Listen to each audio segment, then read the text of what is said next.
Alright guys, Mr. G here with a game review you're actually going to like. Why? Because it lets you build tanks. That's right, we're here with Sprocket Tank Designer, and I gotta say this game looks and feels slick. It's in early access right now. It released, I think on August 26th.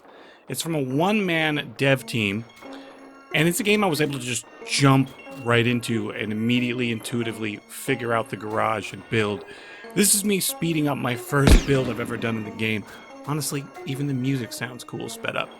That being said, there's a lot of polish and there's a lot here as far as build and simulation goes.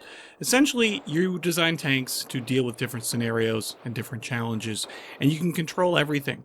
Armor deflection, angle of different pieces are on sliders. It's a drag and drop, but the best review on Steam was right, can't get Gaijined.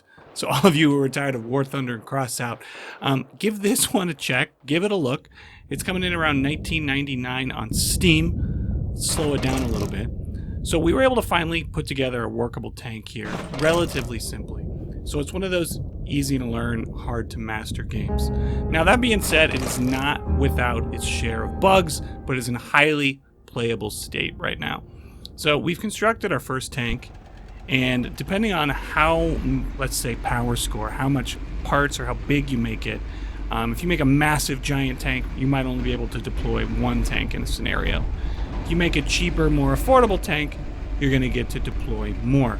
And right now there's only about 8 to 12 scenarios that you can work through, so the content is limited, but the bones of a really solid, fun tank design game are all there. I absolutely want to spend some more time with this, fiddling with it, figuring out different parts, trying to optimize my gun elevation, my angle of my front glacis to get those deflections right in there.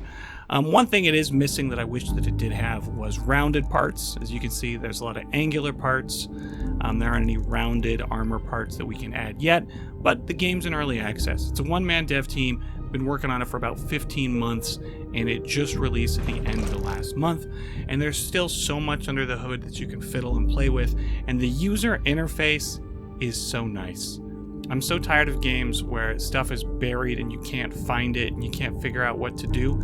I literally sat down and was designing tanks that worked within minutes of sitting down with this game. Something that doesn't happen often enough with games these days.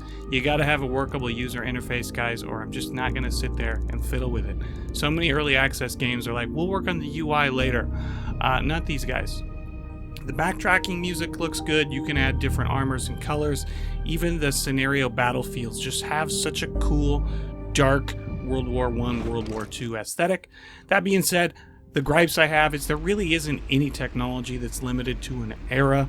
You're essentially just, it says World War I in the corner, but essentially you're given all the tank parts right out the door. As they go and add to it, it would be cool to see faction-specific or era-specific tank technologies, perhaps a tank tree.